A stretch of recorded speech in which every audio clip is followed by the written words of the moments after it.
नमस्कार। सिविल सेवा प्रधान परीक्षा 2014 मॉक 4 के विश्लेषण में आपका स्वागत है। आशा है कि आप अच्छा प्रदर्शन कर रहे होंगे और निरंतर उसमें सुधार भी कर रहे होंगे। इसी के साथ हम देखते हैं इस विश्लेषण को। सबसे पहले नजर डालते हैं प्रथम प्रश्न पे, प्रश्न संख्या 1 पर। आप किसी आईटी फर्म में एक टीम का नेतृत्व करते हैं। आपको पता चलता है कि आपकी टीम के कुछ सदस्य अपना कार्य यथा समय नहीं करते हैं। उनके टाल मटोल के कारण कार्य को समय से पूरा करने में विलंब होता है। इसके अलावा उन्होंने टीम में एक गुट भी बना लिया है जो टीम के अन्य सदस्यों को ईमानदारी से कार्य करने में बाधा पहुंचाता है। टीम के कुछ अन्य सदस्य अनावरत कड़ा परिश्रम करते हैं, किंतु इस गुट द्वारा की जाने वाली आलोचना से उनके प्रदर्शन पर भी विपरीत प्रभाव पड़ता है। ऐसी स्थिति में दो प्रश्न पूछे गए हैं। पहला है, आपके पास इस समस्या से निपटने के लिए क्या क्या विकल्प उपलब्ध है। दूसरे खंड में पूछा गया है कि प्रत्येक विकल्प का मूल्यांकन कीजिए और उचित कारण सहित बताइए कि आप कौन सा विकल्प चुनेंगे। यानी कि जो इसका पहला खंड है, एक खंड, उसमें ये पूछा गया है कि क्या क्या विकल्प हैं। दूसरे में पूछा गया है कि जो विकल्प आप बताते हैं उसमें से आप कौन सा विकल्प लेंगे अगर खुद आप उस जगह उस टीम का नेतृत्व कर रहे होते हैं। तो आइए देखते हैं पहला खंड इसका। क्योंकि उपयुक्त मामला काम चोरी करने वाले कर्मचारियों और उनके व्यवहार का टीम के अन्य कर्मचारियों की दक्षता पर पड़ने वाला प्रभाव से संबंधित है। टीम के मुखिया के रूप में मेरे पास निम्नलिखित विभिन्न विकल्प हैं।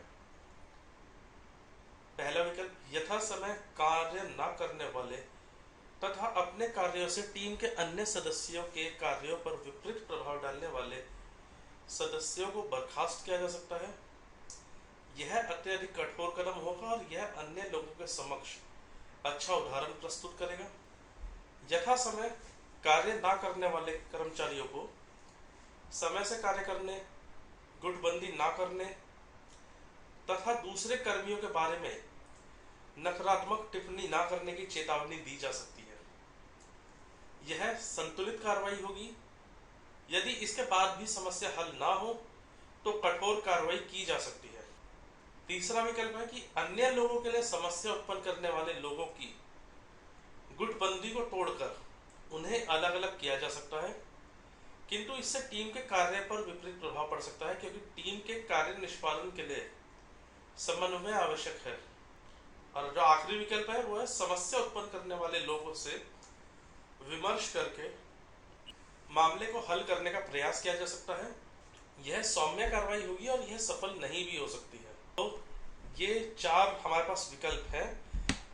अब इस प्रश्न का जो दूसरा खंड है वो ये पूछता है कि जो विकल्प आप दे रहे हैं उसमें से आप कौन सा विकल्प चुनते हैं। तो आप देख सकते हैं कि जो चौथा विकल्प है वो कुछ ज्यादा ही सौम्य हो गया। जो पहला विकल्प है वो कुछ ज्यादा ही कठोर हो गया। तीसरे विकल्प में एक समस्या आ रही है समन्वय की, कि अगर हम लोग टीम को तोड़ देते हैं और उन्हें अलग अलग कर देते हैं तो इससे टीम में जो समन्वय है वो प्रभावित हो सकता है। इसलिए जो विकल्प चुनना चाहिए वो दो को चुनना चाहिए। इसका जो उत्तर है वो कुछ इस प्रकार होगा कि मैं दूसरा विकल्प चुनना पसंद करूंगा। मेरे द्वारा की जाने वाली कार्रवाई से समस्या उत्पन्न करने वाले लोगों का उत्पीड़न नहीं होना चाहिए, बल्कि उन्हें समय सीमा में कार्य करने की प्रेरणा मिलनी चाहिए। यदि उनको बर्खास्त किया जाता है या स्थानांतरित किया जाता है तो इससे टीम के कार्य पर विपरीत प्रभाव पड़ सकता है। समस्या उत्पन्न करने वाले लोगों से बातचीत करना भी अच्छा विकल्प हो सकता है, किंतु उन्हें यह संदेश भी दिया जाना चाहिए कि उन्होंने समस्या उत्पन्न करने की प्रवृत्ति न छोड़ी तो उन्हें दंडित भी किया जा सकता है। देखते हैं अगला प्रश्न, प्रश्न संख्या 2। दृष्टिकोण शब्द से आपका क्या अभिप्राय है, इसके अभिलक्षणों की विवेचना कीजिए। इसका उत्तर है, दृष्टिकोण एक अर्जित पूर्वाग्रह होता है जिसके अनुसार कोई व्यक्ति किसी परिस्थिति विशेष में किसी पक्ष का समर्थन अथवा विरोध करता है। दृष्टिकोण का निर्माण ज्ञान, परिस्थितियों, अनुभवों एवं मूल्यों के अंतरक्रिया द्वारा होता है। दृष्टिकोण का निर्माण प्रत्यक्ष अनुभव या सामाजिक शिक्षण द्वारा होता है। प्रत्यक्ष अनुभव से सशक्त दृष्टिकोण का निर्माण होता है, क्योंकि संज्ञानात्मक प्रक्रिया में दृष्टिकोण की सक्रिय भूमिका होती है। दृष्टिकोण एवं व्यवहार का सामंजस्य दृष्टिकोण के वैशिष्ट्य, दृष्टिकोण की सुसंगति, अपनाए गए उपाय के अवसर, व्यक्तित्व तथा सामाजिक नियंत्रण से प्रभावित होता है। दृष्टिकोण प्रतिबिंबित किए गए व्यवहार के सतत रूप से सापेक्ष होता है। फिर भी दृष्टिकोण अनिवार्य रूप से स्थायी नहीं होता है, वरन परिवर्तनशील होता है। अतः हम कह सकते हैं कि दृष्टिकोण भावनाओं एवं विचार प्रक्रिया के संतुलन पर निर्भर होता है। यह दो प्रकार का होता है, सकारात्मक और नकारात्मक। दृष्टिकोण की प्रमुख विशेषताएं निम्नलिखित है। यह अर्जित किया जाता है। यह सशक्त सकारात्मक से लेकर सशक्त नकारात्मक तक होता है। यह विविध प्रकार का होता है। यह आंतरिक पूर्वाग्रह होता है। यह परिस्थिति विशेष के अनुसार होता है। देखते हैं अगला प्रश्न, प्रश्न संख्या 3। बिंदु ने हाल ही में बेंगलोर स्थित एक प्रतिष्ठित कंपनी में अच्छे वेतन वाली सॉफ्टवेयर इंजीनियर की नौकरी छोड़ दी। वह सिविल सेवक बनना चाहती है। वह इसके लिए कठोर प्रयास कर रही है। हाल ही में वह प्रधानमंत्री ग्रामीण विकास फेलो के रूप में चयनित की गई है। यद्यपि उसे पहले की नौकरी में अधिक वेतन मिलता था, फिर भी वह प्रधानमंत्री फेलोशिप कार्यक्रम से जुड़ना चाहती है, जिसके अंतर्गत उसकी नियुक्ति उसके वर्तमान निवास से दूर स्थित किसी राज्य में की जाएगी। जिस जिले में उसकी नियुक्ति की जाएगी वह नक्सल समस्या के प्रति संवेदनशील क्षेत्र है। वहां कुछ दिन पहले नक्सलियों द्वारा एक मुठभेड़ में कुछ सिविल सेवकों और पुलिसकर्मियों की हत्या कर दी गई थी। बिंदु के माता पिता नहीं चाहते कि वह फेलोशिप कार्यक्रम से जुड़े। उसके मंगेतर भी उसके निर्णय का समर्थन नहीं कर रहा है, किंतु बिंदु को लगता है कि वह फेलोशिप कार्यक्रम से जुड़कर ऐसा कौशल प्राप्त कर सकती है जिसकी आवश्यकता उसे भविष्य में चयनित होने पर आईएएस अधिकारी के रूप में पड़ेगी। इस प्रश्न के दो भाग हैं। पहले भाग में पूछा गया कि आप बिंदु को क्या सलाह देंगे और क्यों। दूसरे भाग में पूछा गया क्या आपको लगता है कि बिंदु के मंगेतर और माता पिता का उसके फेलोशिप से जुड़ने का निर्णय से सहमत ना होना सही है।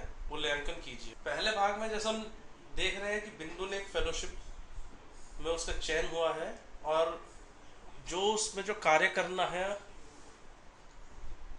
वो एकदम जमीनी स्तर पर रहकर करना है उसको, और जो क्षेत्र है शायद वो नक्सल प्रभावित क्षेत्र है। तो ऐसी स्थिति में मैं बिंदु के फेलोशिप कार्यक्रम से जुड़ने के निर्णय का समर्थन करूंगा, क्योंकि इससे उसे भविष्य की अभिरुचि में सहायता मिलेगी। भाई सिविल सेवक भी अगर कोई होता है तो उसका भी पहला काम यही है कि वो सीधा जनता के साथ एक संवाद स्थापित करे और जो भी सरकारी योजनाएं हैं उनका सही ढंग से जमीनी स्तर पर क्रियान्वयन करे।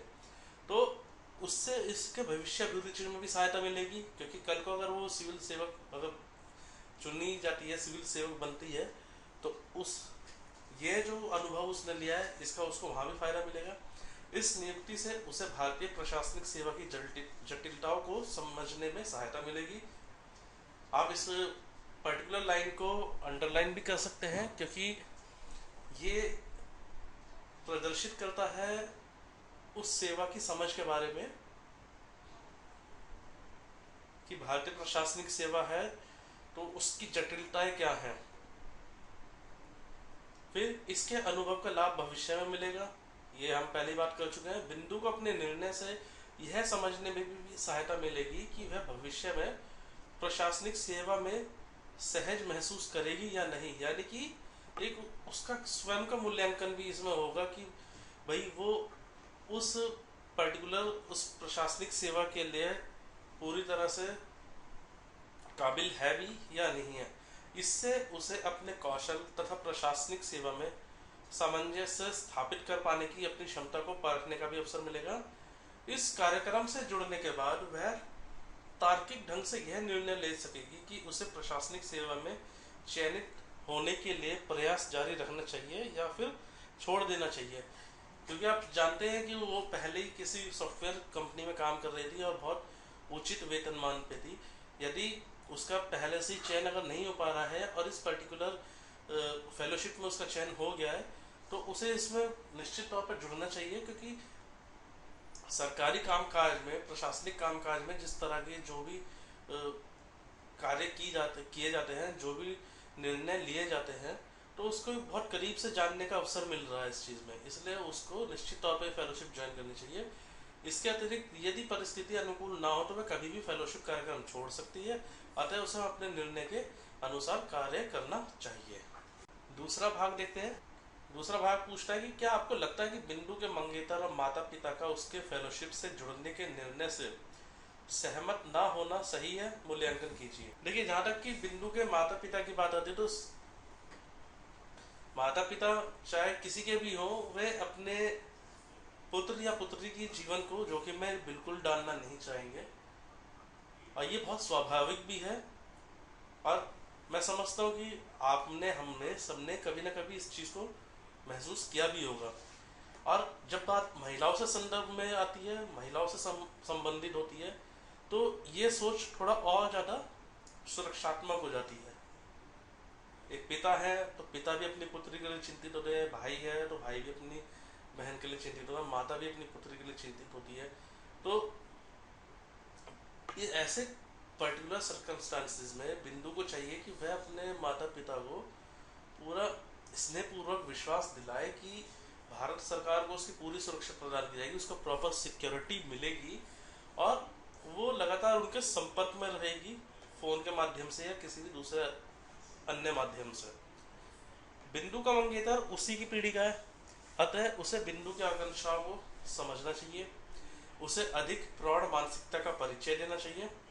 क्योंकि यदि वह भविष्य में IAS अधिकारी बन जाती है और उसकी नियुक्ति नक्सल प्रभावित जिलों में होती है, तो इससे उसे परिस्थितियों को संभालने में सहायता मिलेगी, अतः उसे बिंदु के निर्णय का समर्थन करना चाहिए। अगला प्रश्न देखते हैं। ज्ञानात्मक असंगति क्या है और यह कब घटित होती है? इसे निम्न रखने के लिए क्या उपाय किए जाने चाहिए? संज्ञानात्मक असंगति किसी व्यक्ति द्वारा एक ही समय में दो अधिक विरोधी विश्वासों, विचारों या मूल्यों अथवा वर्तमान विश्वासों, विचारों एवं मूल्यों की विरोधी नई सूचनाओं के कारण अनुभव किए जाने वाला मानसिक दबाव या बेचैनी है। इस परिस्थिति में कोई भी व्यक्ति आसानी से निर्णय लेने में असमर्थ हो जाता है। संज्ञानात्मक असंगति को कई प्रकार से घटाया जा सकता है। यहाँ ध्यान दीजिए कि दृष्टिकोण में मैं संतुलित आहार लेने जा रहा हूँ और उच्च वसा युक्त खाद्य नहीं लूंगा। व्यवहार में डोनट अथवा अन्य उच्च वसा युक्त खाद्य खाना। तो व्यवहार यहाँ पे होगा संज्ञान में परिवर्तन करना, उदाहरण डोनट खाना बंद करना। विरोधी संज्ञान में परिवर्तन करते हुए व्यवहार, उदाहरण मुझे कभी कभी झूठ बोलने की अनुमति है। नया संज्ञान जोड़कर व्यवहार, संज्ञान को उचित ठहराना, उदाहरण में मैं व्यायामशाला में अतिरिक्त 30 मिनट तक व्यायाम करूंगा। वर्तमान विश्वास की विरोधी किसी नई सूचना की उपेक्षा अथवा इनकार करना, उदाहरण मैंने वह डोनट नहीं खाया, मैं सदैव संतुलित भोजन लेता हूँ। देखते हैं अगला प्रश्न। लोक प्रशासन के लिए नैतिक मूल्य क्यों आवश्यक है? विवेचना कीजिए। लोक प्रशासन के लिए नैतिक मूल्य क्यों आवश्यक है? विवेचना कीजिए। तो लोक प्रशासन सरकारी नीतियों का क्रियान्वयन है। यह एक अकादमिक शास्त्र भी है जिसके अंतर्गत सरकारी नीतियों के क्रियान्वयन का अध्ययन तथा लोक सेवाओं को लागू करने के लिए लोक सेवकों का प्रशिक्षण भी किया जाता है। लोक प्रशासन में व्यक्तिक तथा संगठनिक स्तर पर सफलता प्राप्त करने के लिए पारदर्शिता, उत्तरदायित्व, पेशेवर कार्यशैली तथा नेतृत्व जैसी नैतिक मूल्यों की आवश्यकता होती है। यहाँ पर आपको पारदर्शिता, उत्तरदायित्व, पेशेवर कार्यशैली ये सब अंडरलाइन करना है। इसके निम्नलिखित कारण है। पारदर्शिता, तो पारदर्शिता नागरिकों के लिए लोक महत्व की सूचनाओं की उपलब्धता सुनिश्चित कराना है। पारदर्शिता के अभाव में लोक सेवकों तथा उनके द्वारा प्रदान की जाने वाली सेवा प्राप्त करने वाले लोगों के बीच संबंध भंग हो जाता है। तो सीधी सी समझ में आती है बात कि एक सीधा संवाद कायम करने के लिए जो भी सिस्टम है उसमें पारदर्शिता की बहुत ज़्यादा ज़रूरत होती है। और ये आप सब समझते भी हैं अभी कि आज सबसे ज़्यादा इसी की मांग भी होती है कि पारदर्शिता पूरी कार्य प्रणाली में होनी चाहिए। उत्तरदायित्व उत्तरदायित्व यानी अकाउंटेबिलिटी, क्योंकि लोक सेवकों द्वारा किए जाने वाले कार्यों का वित्तीयन नागरिकों द्वारा किए जाने वाले कर से होता है, अतः उन्हें याद रखना चाहिए कि वे अपने कृत्य के प्रति उत्तरदायी होंगे। सीधी सी बात है। लोक सेवक अपने आप में जो ये शब्द है बताता है कि जो अधिकारी है वो एक लोक सेवक है, यानी जनता का सेवक है। उसको जो एम्प्लॉय किया गया है, जो उसको मासिक तनख्वाह दी जाती है या जो उस पर जो खर्चा वहन किया जाता है वो नागरिकों द्वारा जो भरा हुआ टैक्स है उससे किया जाता है। पेशेवर कार्यशैली यानी प्रोफेशनलिज्म, जो आज के समय में सबसे ज़्यादा नदारद दिखता है सरकारी महकमों में। पेशेवर कार्यशैली का अभिप्राय है सार्वजनिक क्षेत्र में अपने कार्य के महत्व को समझना, स्वयं को तथा अपने संगठन को सम्मान देना और उसके उद्देश्यों के अनुसार कार्य करना। लोक प्रशासन में पेशेवर कार्यशैली के अभाव में कार्य तथा संगठन की अनुभूति असंदिग्ध रूप से खंडित होगी। नेतृत्व लीडरशिप, नेतृत्व द्वारा सभी कर्मचारियों के समक्ष पेशेवर कार्यशैली का उदाहरण प्रस्तुत किया जाता है और उन्हें संगठन के लक्ष्य को प्राप्त करने के लिए प्रोत्साहित किया जाता है। नेतृत्व द्वारा टीम के सक्रिय सदस्य तथा संपूर्ण कार्य संचालन के मध्य संतुलन कारक के रूप में कार्य किया जा सकता है। तो ये सारी बातें हैं जो इस प्रश्न 5 में की गई हैं। यहाँ पे ध्यान ये जरूर रखना है कि जो आपका उत्तर है वो एक सामान्य उत्तर ही होना चाहिए, क्योंकि यहाँ पे हमने लोक प्रशासन शब्द इस्तेमाल किया है। लोक प्रशासन के लिए नैतिक मूल्य क्यों आवश्यक है, तो खास तौर पे वे विद्यार्थी जिनका जो वैकल्पिक विषय लोक प्रशासन है उनको खास तौर पे इस बात पे ध्यान रखना है कि ज़्यादा लोक प्रशासन से संबंधित जो उनका जो उत्तर है वो होना नहीं चाहिए। ये पूरा एक सामान्य उत्तर लगना चाहिए, वैकल्पिक उत्तर नहीं लगना चाहिए वैकल्पिक विषय का। देखते हैं प्रश्न संख्या 6। आप किसी जिले के पुलिस अधीक्षक के रूप में नियुक्त हैं।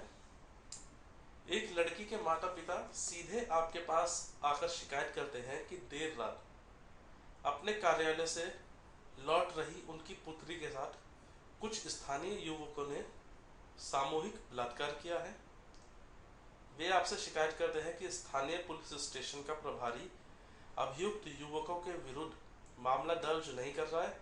इसके अतिरिक्त जब वे शिकायत दर्ज कराने गए तो उन्हें अपमानित किया गया, साथ ही उन्हें मामले के बारे में लोगों को बताने पर गंभीर परिणामों की धमकी दी गई। पीड़ित के माता पिता ने यह भी आरोप लगाया कि पुलिस स्टेशन प्रभारी ने अभियुक्त युवकों से रिश्वत ली और उन्हें बिना उनके विरुद्ध मामला दर्ज किए जाने दिया। अब पीड़ित के माता पिता अंतिम उपाय के रूप में मामले को मीडिया में ले जाना चाहते हैं, किंतु उन्हें अपनी पुत्री की पहचान का खुलासा होने तथा उसकी नौकरी जाने का डर है। ऐसी परिस्थिति में आप क्या करेंगे, व्याख्या कीजिए। एक बहुत ही संवेदनशील स्थिति के बारे में यहाँ पे जिक्र किया गया है। अब पूरे ये आपसे राय मांगी है कि आप क्या करेंगे ऐसी स्थिति में अगर आप वहाँ के पुलिस अधीक्षक यानी सुपरिटेंडेंट पुलिस होते। देखिए, सबसे बड़ी बात ये होती है जब भी कोई इस तरह का केस होता है तो जो भी पीड़ित होते हैं, पीड़ित या उसके परिवार, तो उनको सबसे ज़्यादा अपनी सुरक्षा का खतरा होता है, क्योंकि सामान्य तौर पर ऐसे दबंग लोग होते हैं जिनके नज़दीकी जो भी पुलिसकर्मी होते हैं उनसे अच्छी साठगांठ होती है, नज़दीकी जो भी नेता होते हैं उनसे साठगांठ होती है। और जब आप यहाँ खुद ही देख रहे हैं कि जो पीड़ित हैं वो थाने गए और उनको वहाँ पे जो है न्याय नहीं मिला बल्कि उनको धमकाया गया, तो ऐसे में सबसे ज़्यादा जो लोग चिंतित हो जाते हैं वो अपनी सुरक्षा को लेकर हो जाते हैं।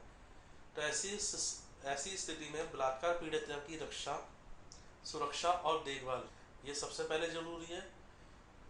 पीड़िता का तुरंत चिकित्सीय सहायता प्रदान की जानी चाहिए, क्योंकि ऐसी स्थिति में जो भी पीड़िता होती है वो मानसिक और शारीरिक दोनों कष्टों से गुजर रही होती है, और बहुत ज़्यादा कष्टों से गुजर रही होती है। परामर्श के लिए मनोवैज्ञानिक उपलब्ध होना चाहिए। महिला चिकित्सक द्वारा उसकी जांच की जानी चाहिए,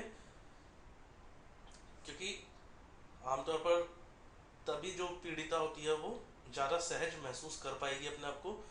महिला चिकित्सक की अनुपस्थिति में, अगर किसी कारणवश महिला चिकित्सक नहीं है, ऐसी स्थिति में परिवार की किसी महिला सदस्य का वहां पर उपस्थित होना अनिवार्य हो जाता है, और ये हमारी दंड प्रक्रिया संहिता में भी निर्दिष्ट किया गया है। तत्काल उसमें एफआईआर दर्ज कराना है। फिर चिकित्सीय देखभाल प्रदान करने के साथ साथ निकटतम पुलिस स्टेशन में एफआईआर दर्ज कराई जानी चाहिए, और अपराधियों को पकड़ने के लिए सर्वश्रेष्ठ अधिकारियों की विशेष इकाई का गठन करेंगे और तुरंत कार्रवाई करेंगे।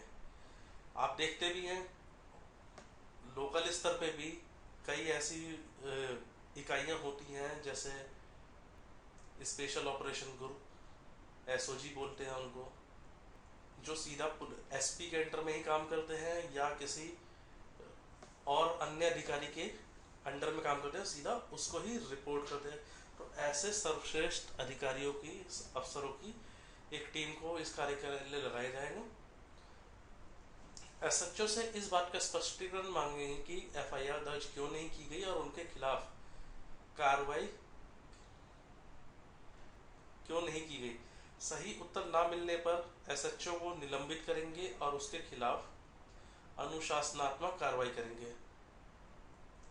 साथ ही जैसे कि पता चला कि उन्होंने वहां रिश्वत भी ली है एसएचओ ने, तो भ्रष्टाचार रोकथाम अधिनियम 1988 के तहत विभागीय भ्रष्टाचार विरोधी समिति द्वारा एसएचओ के खिलाफ भ्रष्टाचार की जांच कराएंगे।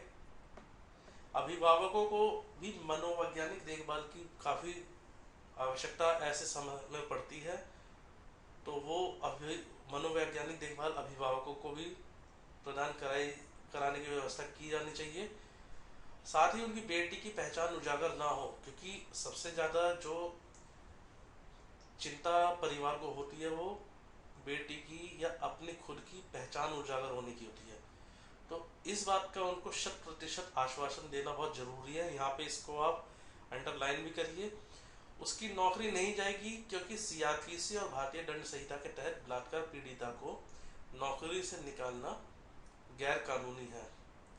बिल्कुल सही बात है, गैर कानूनी भी है और देखा जाए तो अनैतिक भी होगा।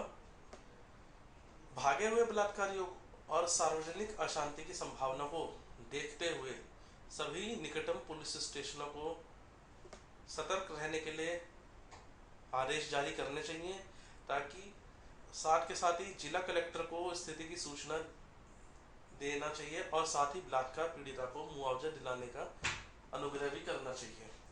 क्योंकि एक पहलू मीडिया का भी इस केस में आता है, तो मीडिया द्वारा इस खबर को प्रसारित किए जाने की स्थिति में मीडिया को रिपोर्टिंग और मुद्दे की संवेदनशीलता के बारे में स्पष्ट निर्देश दिए जाने चाहिए। देखते हैं अगला प्रश्न। प्रश्न संख्या 7। आप किसी जिले के जिला मजिस्ट्रेट के तौर पर नियुक्त हैं। उस जिले में एक सड़क को तत्काल चौड़ा करने की आवश्यकता है। सड़क के बीच में अवैध रूप से निर्मित एक मंदिर स्थित है, जिसमें प्रतिदिन कई श्रद्धालु दर्शन करने आते हैं। यदि सड़क पर यातायात सुगम करना है तो मंदिर को ढहाना आवश्यक है। अपने मंदिर के प्रबंधन को नोटिस भेजा, किंतु प्रबंधन ने तथ्यों को तोड़ मरोड़ कर मीडिया के माध्यम से मामले को सनसनीखेज बना दिया। आपके पास बार बार मंदिर ना तोड़ने का अनुरोध करने के लिए प्रतिष्ठित राजनीतिज्ञों के फोन आते हैं। आपके परिवार के सदस्य जो कि ईश्वर से डरने वाले हैं, वो भी मंदिर को ढहाने के पक्ष में नहीं है। ऐसी परिस्थिति में आप क्या कार्रवाई करेंगे, आपकी कार्रवाई का क्या परिणाम हो सकता है और उससे आप कैसे निपटेंगे। काफी एक प्रैक्टिकल सिचुएशन जो कई बार कोई भी एक जिला मजिस्ट्रेट हो, उसको ऐसी स्थितियों का सामना करना पड़ जाता है। हाल ही में कुछ इस तरह के विवाद भी हुए थे, अगर आप लोगों को थोड़ा ध्यान आओ तो एक महिला अधिकारी का कुछ ऐसा विवाद भी हो गया था जिसमें वो सस्पेंड हुई थी। तो प्रश्न की तरफ देखते हैं। तो जिला अधिकारी होने के नाते अपने जिले में शांति बनाए रखने और अवैध अतिक्रमण की रोकथाम करना मेरा कर्तव्य है। इस प्रक्रिया में मैं 2 कार्यवाही प्रस्ताव कर पाऊंगा। सड़क के किनारे बने भवनों को गिराकर तथा जिनके भवन लिए गए हैं उनके पुनर्वास की व्यवस्था कर और मुआवजा देकर सड़क को चौड़ा किया जाना चाहिए। उस क्षेत्र में सड़क को मोड़ देंगे और इस कार्य में होने वाले व्यय के लिए मंदिर की प्रबंधक समिति से योगदान करने के लिए कहेंगे। ये 2 कार्रवाई है जो प्रस्तावित कार्रवाई है। पहली कार्रवाई में सड़क के किनारे बने भवनों को गिराकर तथा जिनके भवन लिए गए हैं उनके पुनर्वास की व्यवस्था कर और मुआवजा देकर सड़क को चौड़ा किया जाना चाहिए। तो ये जो मामला होगा ये पूरा फिर शासन स्तर तक ये मामला चला जाएगा कि मुआवजा होगा तो कितना होगा। आप जानते हैं कि जो कोई प्रॉपर्टी है उसका मार्केट रेट कुछ होता है, सरकारी रेट उससे सामान्यतः कम ही होता है। हालांकि अब तो ऐसे कानून भी बन गए हैं जो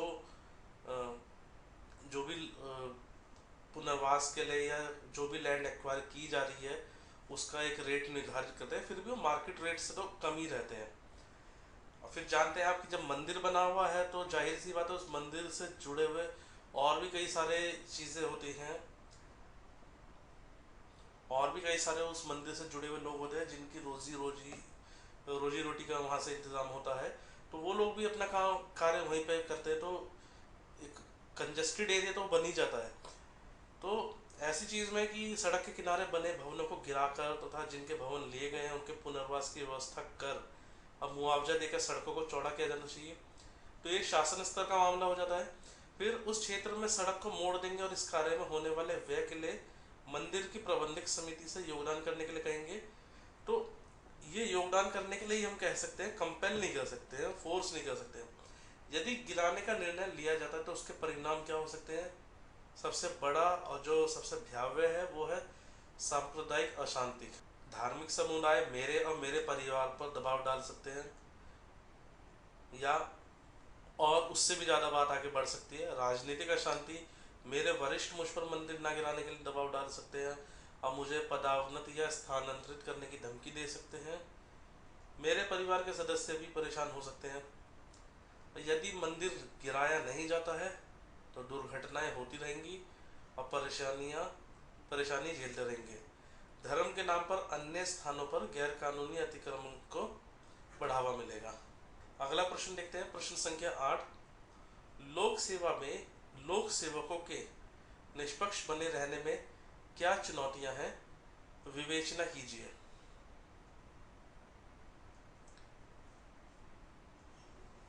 लोक सेवा में लोक सेवकों के निष्पक्ष बने रहने की, निष्पक्ष बने रहना, न्यूट्रल रहना, जो आज के समय की सबसे बड़ी मांग है।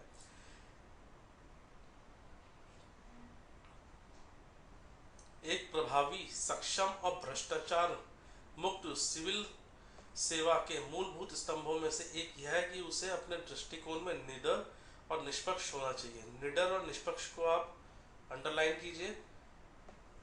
और संविधान और लोगों के प्रति वफादार होना चाहिए। निष्पक्षता के सिद्धांत के 3 आशय हैं। सार्वजनिक विश्वास सार्वजनिक सेवाओं का एक गैर राजनीतिक गुण है। सार्वजनिक विश्वास या लोक विश्वास भी कह सकते हैं, जो लोक सेवाओं का एक गैर राजनीतिक गुण है। स्थायी अधीनस्थ व्यक्तियों की ईमानदारी पर किसी भी राजनीतिक दल के मंत्रियों का विश्वास। सरकारी कर्मचारियों का विश्वास की पदोन्नति राजनीतिक तर्क पर नहीं होगी बल्कि योग्यता के आधार पर की जाएगी। यानी कि जो सरकारी कर्मचारी है, अगर उसके मन में एक बार यह विश्वास आ गया कि जो उसका पदोन्नति होगी वो उसने जो कार्य किया है उसके आधार पर होगी, ना कि किसी राजनीतिक फेवर क्या बराबर होगी। लोक सेवा में लोक कर्मचारियों के निष्पक्ष बने रहने में विभिन्न चुनौतियां निम्न है। राजनेता जो अपने निहित स्वार्थों के कारण लोक कर्मचारियों को उनका काम नहीं करने देते हैं तथा अनावश्यक अनुशासनात्मक कार्रवाई करते हैं और गलत कार्यों के लिए उनका उपयोग करते हैं। भ्रष्ट नेताओं या नौकरशाहों के संदर्भ में central vigilance commission, CBI, police या लोक आयुक्त को शिकायत की जा सकती है। हालांकि ये सभी संगठन केंद्र और राज्य के नियंत्रण में आते हैं और इसी खामी के कारण लोग इनसे शिकायत करने में डरते हैं। अंत में लोक सेवा में लोक कर्मचारियों के निष्पक्ष बने रहने में विसल ब्लोअर संरक्षण अधिनियम 2011 द्वारा प्रदान की गई सुरक्षा व्यवस्था में कमी भी बहुत बड़ी चुनौती है।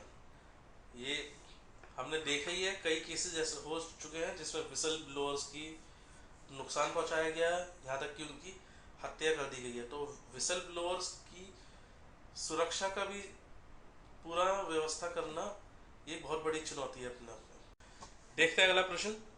प्रश्न संख्या 9। एक आईएएस परिवीक्षा अधिकारी के रूप में परिवीक्षा प्रशिक्षण पूर्ण करने के उपरांत आप किसी जिले में एक उपखंड के उप जिलाधिकारी के पद पर नियुक्त हैं। आपको लंबित परियोजनाओं को पूरा करने तथा सामाजिक क्षेत्र में कुछ नई ग्रीनफील्ड परियोजनाएं प्रारंभ करने का उत्तरदायित्व सौंपा जाता है। अपने कार्यालय में ईमानदारी तथा पारदर्शिता सुनिश्चित करने के लिए आप तत्काल क्या उपाय करेंगे, व्याख्या कीजिए। देखिए, इस तरह का जब प्रश्न आता है तो यहाँ ये ऐसे प्रश्न आपको एक अवसर देते हैं अपनी जो भी आपकी क्रिएटिविटी है उसको दिखाने का, जो भी आपका प्रशासनिक कौशल है उसको दिखाने का। लेकिन फिर भी ध्यान रखना बात होगा कि जो भी आपका उत्तर हो वो कोई अत्यंत क्रांतिकारी ना हो, ऐसा हो जो पूरा जमीनी स्तर पर लागू किया जा सकता हो, जिससे जनता को फायदा हो और जो जनता की पहुंच में बहुत आसानी से हो। इसी के साथ डालते हैं हम उत्तर पर नजर। अपने कार्यालय में ईमानदारी और पारदर्शिता लाने के लिए मैं जो उपाय करूंगा वे निम्न है। सबसे पहले मैं दलालों को निकालूंगा और किसी भी कार्य के लिए स्वयं व्यक्ति या उसके किसी करीबी रिश्तेदार को आना चाहिए, ऐसी कोई व्यवस्था की जाए करूंगा। तो आप देखते हैं कोई भी सरकारी विभाग होता है तो सबसे ज्यादा जो समस्या होती है दलालों की होती है। कोई आदमी होता है जो चक्कर लगाता रहता है, विभागों में काम नहीं होते और पास में ही किसी दुकान है, कोई फोटो स्टेट की दुकान है, वहाँ दलाल होते हैं, तो आप उनसे काम कहिए, आपसे वो फीस लेगा कुछ और आपका काम बहुत कम समय में कर देगा। दूसरा जो काम मैं करूंगा वो होगा, मैं सुनिश्चित करूंगा कि सेवा का वितरण समय पर हो। किए जाने वाले सभी कार्यों के लिए एक पूर्व निर्धारित समय सीमा तय की जाए। तो ये हो सकता है सिटीजन चार्टर होता है एक नागरिक घोषणा पत्र, वो हम लागू कर सकते हैं जिसमें पूरा हर कार्य के लिए उसकी जो एक समय सीमा है वो वहाँ पे अच्छे से निर्दिष्ट की गई हो। तीसरा, एक ऑनलाइन ट्रैकर लगाया जाएगा ताकि आईटी विभाग के माध्यम से सभी आवेदनों की स्थिति का पता लगाया जा सके। ये हम कर सकते हैं, कोई भी एप्लीकेशन आती है तो हर एप्लीकेशन को एक बार कोडिंग करके और प्रॉपर स्कैन करके वो पूरी एप्लीकेशन हम जो है ऑनलाइन अपने सिस्टम में डाल सकते हैं और उस पर्टिकुलर जो भी वो आवेदन है उसकी स्थिति क्या स्थिति है उसको हम पूरा पता लगा सकते हैं। चौथा, सभी ठेके जो मेरे नियंत्रण सीमा में है उन्हें मुक्त निविदा द्वारा प्रदान किया जाएगा, यदि संभव हुआ तो ऑनलाइन निविदा द्वारा। ये सबसे जरूरी है क्योंकि कोई भी सरकारी महकमा होता है तो ये दो लोग, एक दलाल दूसरा ठेकेदार, सबसे ज्यादा इन्हीं लोगों का दबदबा होता है और इसमें जो सबसे ज्यादा भुक्तभोगी वर्ग होता है वो जनता ही होती है। पांचवा, लोगों की शिकायत एकत्र करने के लिए एक छोटे समूह की स्थापना करूंगा। कर्मचारी जिनकी अक्सर शिकायत की जाती है उनसे पूछताछ की जाएगी और आवश्यक होने पर ज्ञापन दिया जाएगा। इसके अतिरिक्त आप और भी कुछ अपनी तरफ से डाल सकते हैं, ये जरूरी नहीं कि आप यही पॉइंट्स डालें। और भी काफ़ी कार्य किया जा सकता है कि नागरिक शिविर लगाए जा सकते हैं जिसमें जो अधिकारी खुद वहाँ बैठा हो और जनता से सीधा संवाद करे वहाँ पर जाके। और भी इस तरह के कई सारे कार्य किए जा सकते हैं। अंत में यदि संभव हुआ तो सामाजिक मीडिया के द्वारा नागरिकों के लिए किए गए कार्य और कलेक्ट्रेट की भूमिका के बारे में शिक्षित करूंगा। ये बहुत जरूरी है क्योंकि लोगों को जो योजनाएं होती हैं, जो कार्य प्रणाली होती है, उसके बारे में ही पता नहीं होता है और इसी का फायदा ऐसे दलाल लोग उठाते हैं। तो इसके लिए सबसे अच्छा तरीका यही है कि लोगों में जागरूकता है। उसके लिए अगर संभव हुआ तो मीडिया के माध्यम से, मीडिया की सहायता से लोगों को जागरूक भी किया जा सकता है। इनका अनुचित उपयोग ना किया जाए, यह सुनिश्चित करने के लिए व्यक्तिगत तौर पर जांच और लेखा परीक्षा की जाएगी। ये किसी अधिकारी को वैसे भी करना ही चाहिए। देखते हैं अगला, कार्य संस्कृति क्या है, भारतीय संदर्भ में इसकी विशेषता की विवेचना कीजिए। कार्य संस्कृति यानी वर्क कल्चर, ये एक ऐसा शब्द है जो आज के समय में बहुत ज्यादा चर्चा में बना रहता है और आप भी कई बार इस ऐसे शब्दों से रूबरू हुए होंगे। देखते हैं इसके उत्तर को। कार्य संस्कृति मूल्यों, विश्वास और अपेक्षाओं का परिणाम होती है जो कर्मचारी के व्यवहार का मार्गदर्शन करती है। एक मजबूत और सावधानी पूर्वक विकसित कार्य संस्कृति कंपनी के प्रभावशाली और सुचारू संचालन में सहायता करती है, जबकि अव्यवस्थित कार्य संस्कृति कार्य करने के माहौल को खराब कर सकती है और इससे कार्य करने की दक्षता पर नकारात्मक प्रभाव पड़ सकता है। इसमें ये जो ध्यान रखना है, खास तौर पर जो लोक प्रशासन के विषय वाले विद्यार्थी हैं जिनके विषय लोक प्रशासन है, यहाँ पर आप पब्लिक प्राइवेट ऑर्गेनाइजेशंस में कोई डिफरेंस ना करें। वर्क कल्चर की बात की जा रही है तो ये पब्लिक और प्राइवेट से इंडिपेंडेंट है, पूरी तरह से मुक्त है उस चीज से। तो निम्न गुण भारतीय संदर्भ में संगठनात्मक कार्य संस्कृति के लिए महत्वपूर्ण है।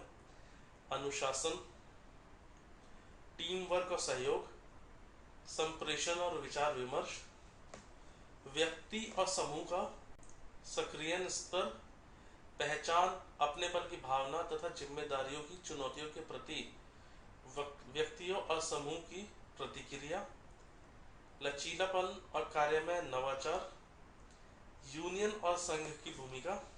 तो जैसे कि आप देख सकते हैं कि लचीलापन और कार्य में नवाचार यानी इनोवेशन।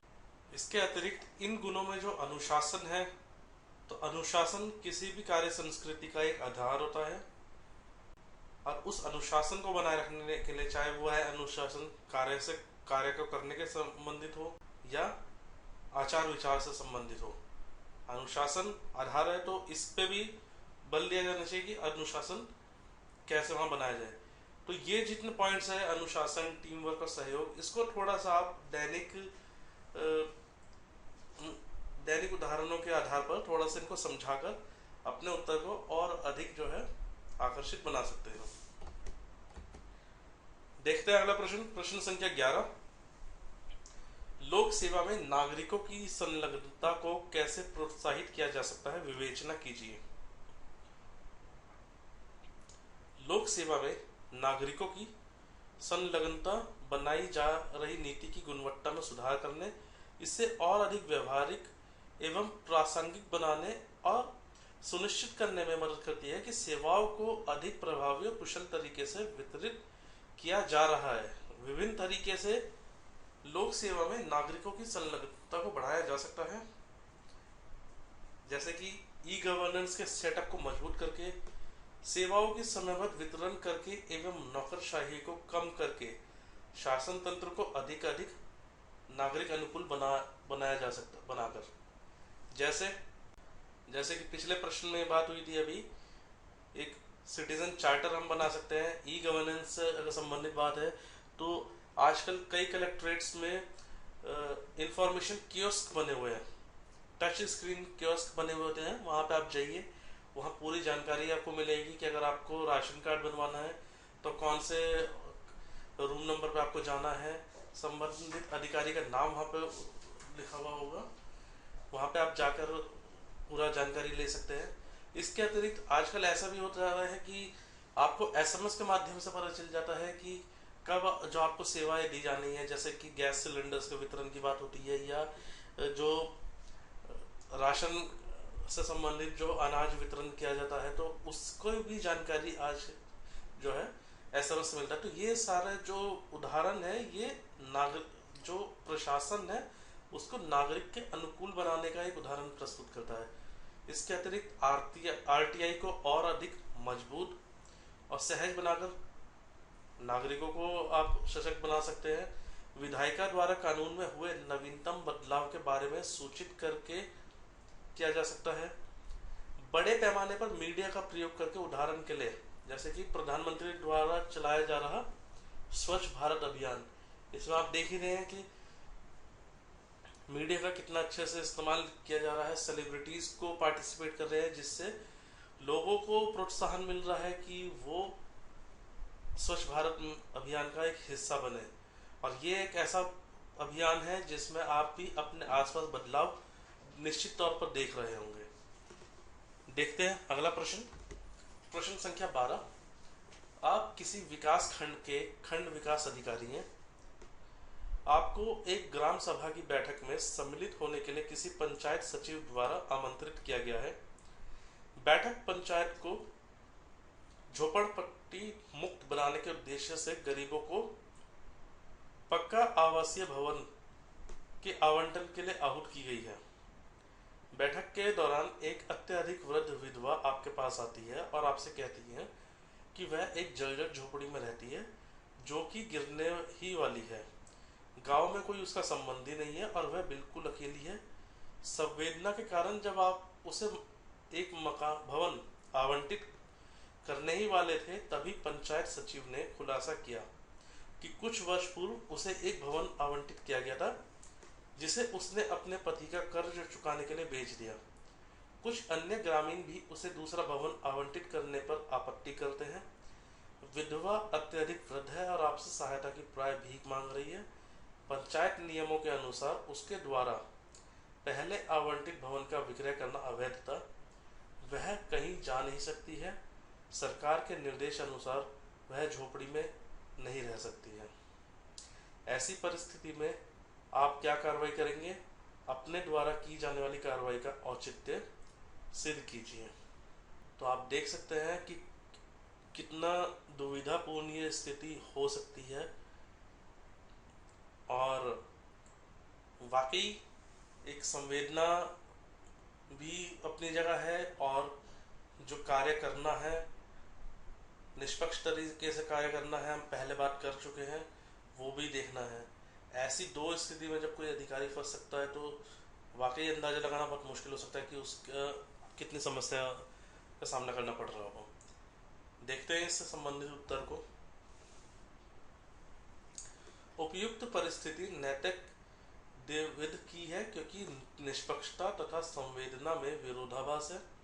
निष्पक्षता की मांग यह है कि कानून के अनुसार कार्य किया जाए और उक्त विधवा को भवन आवंटित ना किया जाए।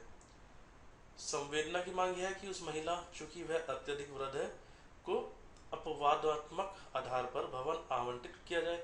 लेकिन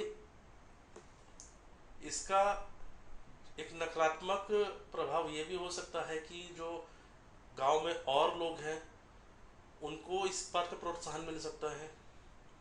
भाई ये बात तो ठीक है कि उस महिला ने, उस वृद्ध ने अपना पुराना जो भवन आवंटित किया गया था वो उसने बेच दिया लेकिन अपने पति का कर्ज चुकाने के लिए। तो ऐसी भी स्थिति हो सकती है कि उसने किसी दबाव में घर बेच दिया हो। लेकिन यहाँ पे अगर संवेदनशील होकर अगर कोई कार्य इस तरह का डिसीजन या इस तरह का निर्णय लेते हैं तो ये दूसरे ग्रामीणों को भी जो है प्रोत्साहित कर सकता है। ऐसी स्थिति में यदि मैं उस महिला को भवन आवंटित करता हूँ तो अन्य लोग कानून का उल्लंघन करने के लिए प्रोत्साहित होंगे और भावनात्मक आधार पर नया भवन पाना चाहेंगे, जिससे कई सारी प्रशासनिक समस्याएं उत्पन्न होंगी। चूंकि वृद्ध लोगों की देखभाल करना सरकार का नैतिक कर्तव्य है और मैं सरकार का प्रतिनिधि हूँ, अतः मैं उक्त महिला की समस्या को हल करने के लिए उपलब्ध विकल्पों का क्रियान्वयन करूंगा। इसमें कई सारी चीज की जा सकती हैं, जैसे यहाँ पे उल्लेख किया गया है कि किसी स्वयं सेवक की व्यवस्था करूंगा जो उसकी देखभाल कर पाए। इसके अतिरिक्त ऐसा भी कुछ कर सकते हैं कि आज के समय में कई सारी ऐसी संस्थाएं भी हैं जो वृद्ध लोगों का बहुत अच्छे से ध्यान रखते हैं, तो किसी ऐसी संस्था से बात करके उनके लिए कुछ व्यवस्था की जा सकती है। इसके अतिरिक्त वो जो भी सरकारी सहायता पाने की पात्र हैं, जो भी सरकारी योजनाएं चल रही हैं और जिसके लिए भी वो पात्र हैं, तो ये हम कर सकते हैं कि अपने खुद के स्तर पे वो सारी सहायता उनको जल्द से जल्द उपलब्ध कराई जाए। मान लीजिए अगर स्वयं सेवक नहीं है तो किसी स्वयंसेवी संगठन से बात करके उनके लिए कोई व्यवस्था की जा सकती है, और नहीं तो सबसे निकट के वृद्ध आश्रम में उनको उनके रहने की व्यवस्था की जा सकती है। देखते हैं प्रश्न संख्या 13। आप एक प्रतिष्ठित आईटी कंपनी में पर्यवेक्षक हैं। आप कार्यालय संबंधी दौरे पर हैं, जिसका परिवहन तथा ठहरने का सारा व्यय स्वयं कंपनी द्वारा वहन किया जाता है। आप अपने ठहरने के होटल तक पहुंचने के लिए किराए पर एक टैक्सी लेते हैं। अपनी अज्ञानता के कारण आप टैक्सी ड्राइवर को सही रास्ता नहीं बता पाते हैं और होटल तक पहुंचने के लिए आपको 2 गुना किराया देना पड़ता है। चूंकि परिवहन से संबंधित सारा व्यय कंपनी वहन करती है, अतः आप किसी भी धनराशि जो कि आपको उचित लगे उसका दावा कर सकते हैं। दौरा समाप्त होने के बाद आपको परिवहन संबंधी व्यय के लिए दावा करना है। निम्नलिखित कार्यवाहियों का गुण दोष के आधार पर मूल्यांकन कीजिए। पहला है, आप टैक्सी के किराए के लिए भुगतान की गई वास्तविक धनराशि का दावा करेंगे। दूसरा, आप केवल उस धनराशि का दावा करेंगे जो टैक्सी ड्राइवर को सही रास्ता बताने पर भुगतान करनी पड़ती है। आप टैक्सी ड्राइवर को भुगतान की गई धनराशि की अपेक्षा कहीं अधिक धनराशि का दावा करेंगे। आप किस कार्रवाई का चुनाव करेंगे और क्यों? तो आप देख सकते हैं खास करके वो स्टूडेंट्स जो कहीं काम कर चुके हैं, किसी कंपनी वगैरह में काम कर चुके हैं, वहाँ एक प्रोविज़न होता है कि अगर आप कंपनी के किसी कार्य से अगर गए हैं तो आपका जो भी खर्चा हुआ है आप उसको वहाँ पर क्लेम कर सकते हैं। लेकिन यहाँ पे कि इस केस में ये है कि जो ड्राइवर है उसको आपने गलत रास्ता बता दिया, जिसकी वजह से आपको दुगना किराया देना पड़ गया। और ऐसी स्थिति में आपसे ये 3 कंडीशंस के आधार पर मूल्यांकन करने के लिए कहा। तो ऐसी दी गई परिस्थिति में 3 प्रकार की कार्रवाई की जा सकती है कि मैं टैक्सी ड्राइवर को वास्तव में भुगतान की गई धनराशि का दावा कर सकता हूँ, और ऐसा करने से मैं कुछ पैसों की बचत कर सकता हूँ। किसी को भी इस बात का पता नहीं चलेगा कि वास्तव में क्या हुआ था, लेकिन यह मीटर रीडिंग द्वारा दिखाई गई राशि की दोगुनी है और यह मेरी लापरवाही का नतीजा है, इसलिए मैं यह कार्य नहीं करूँगा। यदि मैंने टैक्सी चालक को सही निर्देश दिए होते तो मैं उस धनराशि का दावा कर सकता था जिसका भुगतान मैंने किया होता, इसलिए मुझे अपनी जेब से कुछ पैसे खर्च करने चाहिए और अपनी लापरवाही के कारण कंपनी को हानि नहीं पहुंचानी चाहिए, इसलिए यह उचित प्रतीत होता है। मैंने टैक्सी ड्राइवर को जिस धनराशि का भुगतान किया था मैं उससे कहीं अधिक धनराशि का दावा कर सकता हूँ, लेकिन टैक्सी ड्राइवर को अदा की गई राशि से अधिक धनराशि का दावा करना किसी भी परिस्थिति में अस्वीकृत होगा। तीसरे नंबर की कार्रवाई है, ये तो वैसे भी अस्वीकृत करनी ही चाहिए, क्योंकि जो है कंपनीज का भी अपना एक रेट स्लैब बना हुआ होता है। उन्हें भी पता होता है कि आप अगर पर्टिकुलर इस रेलवे स्टेशन या इस एयरपोर्ट से पर्टिकुलर इतनी दूरी पे गए हैं तो आपको इतने किलोमीटर का ही पे करना पड़ा होगा। मैं उस धनराशि का दावा करूंगा जो मुझसे ली गई होती अगर मैंने टैक्सी ड्राइवर को सही दिशा निर्देश दिए होते, ताकि कंपनी को मेरी लापरवाही के कारण हानि ना हो। इसके अलावा मैं भविष्य में और अधिक सावधान रहूंगा, इस प्रकार की लापरवाही करने से बचूंगा। किसी भी धनराशि का दावा करने के लिए अपने अधिकार का गलत उपयोग करना अनैतिक होगा। देखते हैं प्रश्न संख्या 14। अंतरराष्ट्रीय राजनीति अराजक होती है। इसमें खेल के नियम शक्तिशाली देश निर्धारित करते हैं। तब फिर अंतरराष्ट्रीय संबंधों में नैतिकता का क्या औचित्य है? समालोचना पूर्वक मूल्यांकन कीजिए। वर्तमान में विश्व राजनीतिक हिंसा, विशेषकर सीमा पार आतंकवाद, प्राकृतिक संसाधनों पर कब्जे के लिए आक्रामक रवैया, नरसंहार को रोकने के लिए असफल हस्तक्षेप तथा अल्प मानव विकास जैसी चुनौतियों से जूझ रहा है। यद्यपि अंतर्राष्ट्रीय मामलों में मानवीय मूल्य तथा नैतिकता के मुद्दे सदैव से विवादास्पद रहे हैं, फिर भी वे अंतरराष्ट्रीय संबंधों में अत्यधिक प्रासंगिक हैं। चेतना शून्य राजनीति सभी समाजों के लिए खतरनाक होती है और न्याय की संभावना को क्षीण करती है। मानव जीवन को प्रभावित करने वाली निर्णय लेने वाले व्यक्तियों पर नैतिक दायित्व होता है। राजनीतिक रणनीतिकार के पास नैतिकता विहीन तथा अनउत्तरदायी अफसर नहीं होते हैं, भले ही रणनीतिकार किसी राजनीतिक व्यवस्था का मुखिया हो या फिर आतंकवादी संगठन का। नैतिक चेतना का स्रोत होती है, नैतिकता चेतना का स्रोत होती है, साथ ही साथ वह शुद्ध चेतना की समालोचना भी होती है। चेतना सदैव सही नहीं होती है, अतः इसे अपना औचित्य सिद्ध करने के लिए नैतिक मूल्यों से सामंजस्य स्थापित करना पड़ता है। अंतरराष्ट्रीय संबंधों में कोई भी व्यक्ति निर्णय अथवा कार्य नैतिक मूल्यांकन से परे नहीं होता है। देखते हैं अगला प्रश्न, प्रश्न संख्या 15।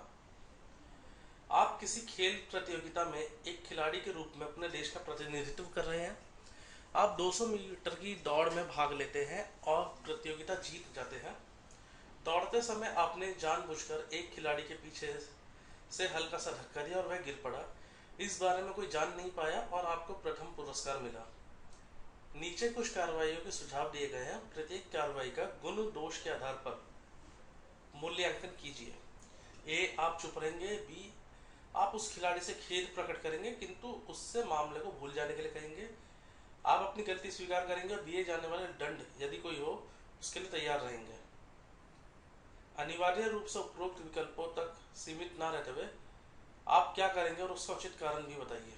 यहाँ पे इस लाइन पे ध्यान देना जरूरी है। अनिवार्य रूप से उपरोक्त विकल्पों तक सीमित ना रहते हुए आप क्या करेंगे और उसका उचित कारण भी बताइए। तो यहाँ आप अपने भी विचार प्रस्तुत कर सकते हैं करके जो विकल्प दिए गए हैं उनका मूल्यांकन करते हैं।